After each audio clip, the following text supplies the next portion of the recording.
तो एपिसोड की शुरुआत में जीनियस कैंप में अनाउंस किया जाता है कि एलिमिनेशन राउंड में सिर्फ आधा घंटा ही बचा हुआ है और जो यहाँ समय पे नहीं पहुंचा वो ऑटोमेटिकली ही यहाँ से बाहर हो जाएगा। वहीं किंग फेंग भी भागते हुए जीनियस कैंप की तरफ जाने लगता है, लेकिन यू फेंग और उसके साथ ही किंग फेंग का रास्ता रोक लेते हैं और वो किंग फेंग को जीनियस कैंप में नहीं जाने देते। यू फेंग किंग फेंग से कहता है यू क्लैन के लोग चाहते हैं जीनियस कैंप में ज्यादा से ज्यादा यू क्लैन के लोग जाएं, लेकिन किंग फेंग यू फेंग की बात को काटते हुए कहता है और वो यू फेंग के सामने झुकते हुए यू फेंग से कहता है मैं जीनियस कैंप में रहना चाहता हूँ। ये सुन के यू फेंग बहुत ज्यादा गुस्सा हो जाता है और वो किंग फेंग पे अटैक कर देता है। उसके बाद सीन चेंज होता है। एल्डर न्यू यान शी हाउ को पावर दे रहे होते हैं क्योंकि शी हाउ उस ब्लैक टाइगर से लड़ते लड़ते बहुत ही ज्यादा कमजोर हो चुका था और इसी के साथ शी हाउ को पावर देने का एक और भी मकसद था ताकि लाइटनिंग लॉ सीखते वक्त शी हाउ लाइटनिंग के झटकों से बच सके। ये सब खत्म होने के बाद शी हाउ एल्डर को किंग फेंग को देखने की बात करता है, लेकिन एल्डर न्यू यान एक बार फिर से शी हाउ को रोक लेते हैं और वो शी हाउ को एक बड़ा सा चम्मच देते हुए कहते हैं लाइटनिंग लॉ सीखने का वक्त आ गया है, तुम्हें बिजली को पकड़कर प्लांट के ऊपर डालना है और अगर तुमने ये जल्दी नहीं किया तो बिजली तुम्हारे ऊपर गिर सकती है। लेकिन शी हाउ बिजली को इकट्ठा करके एक बार में सिर्फ थोड़ी सी ही बिजली को ला पाता है। ये देखकर शी हाउ परेशान हो जाता है और शी हाउ परेशान होते हुए उस चम्मच को वहीं फेंककर और ये कहकर वहां से जा रहा होता है कि मुझे बुधियान माउंटेन नहीं जाना,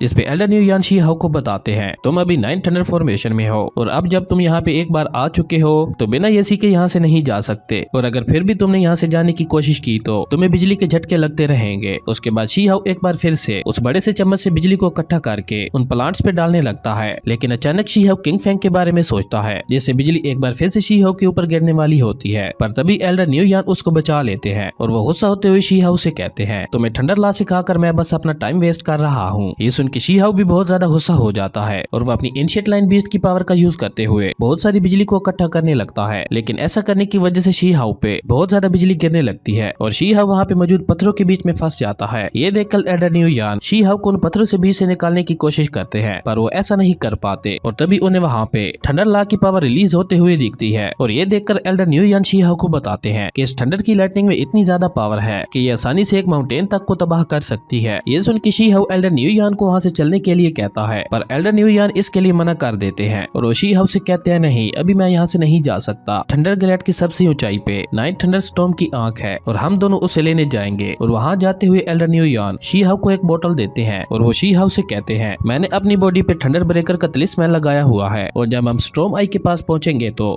थंडर आई मेरी तरफ अट्रैक्ट होगी और उस वक्त तुम मौके का फायदा उठाते हुए प्योरेस्ट थंडर को इस बोतल में ले लेना। ये सुन के शी हाउ उस थंडर ब्रेकर तलिस्मान को अपने ऊपर लगा लेता है और वो बोतल एल्डर न्यू यान को दे देता है आप प्योरेस्ट थंडर लीजिएगा और मैं थंडर अपनी तरफ अट्रैक्ट करूंगा। ये सुन के एल्डर न्यू यान भी एक पल के लिए शॉक हो जाते हैं। ये प्रोसेस खत्म होने के बाद शी हाउ इकट्ठा किए हुए प्योरेस्ट थंडर को पीकर थंडर लॉ सीख जाता है। तभी वहाँ पे पवेलियन मास्टर भी आ जाते हैं और वो शी हाउ को बताते हैं हमारा बुच्चन पवेलियन बाहर से तो ठीक दिखता है लेकिन हमारे लिए सेक्रीफाइस करने वाली व्हाइट गोड वो जल्द ही मरने वाली है और उन्हें बचाने का सिर्फ एक ही तरीका है फाउंटेन ऑफ इमोर्टैलिटी। ये सुन के शी हाउ उनसे पूछता है कि फाउंटेन ऑफ इमोर्टैलिटी कहाँ है, जिसपे पवेलियन मास्टर शी हाउ को बताते हैं फाउंटेन ऑफ इमोर्टैलिटी बुधियान माउंटेन में मौजूद है। ये सुन के शी हाउ बुधियान माउंटेन में जाने के लिए तैयार हो जाता है, जिसपे पवेलियन मास्टर शी हाउ से कहते हैं शोंगफी ने तुम्हारे बुधियान माउंटेन में जाने के लिए एक पार्टनर भी ढूंढ रखा है। उसके बाद सीन चेंज होता है। हम शी हाउ को देखते हैं जो यू फेंग और उसके साथियों को मारते हुए कहता है और शी हाउ यू फेंग से कहता है आज मैं तुम्हें और तुम्हारे साथियों को मार दूंगा जिससे सारी परेशानियां दूर हो जाएंगी। उसके बाद वो दोनों आपस में लड़ने ही वाले होते हैं कि तभी वहाँ पे सीनियर लिमो आकर उन दोनों को रोक देते हैं। ये देखकर शी हाउ उस सीनियर को बताता है कि ये लोग हमेशा मेरे भाई को तंग करते रहते हैं और तभी वहाँ पे किंग फेंग भी आ जाता है और किंग फेंग वहाँ आकर शी हाउ को बताता है मैं जीनियस कैंप के अंदर आ गया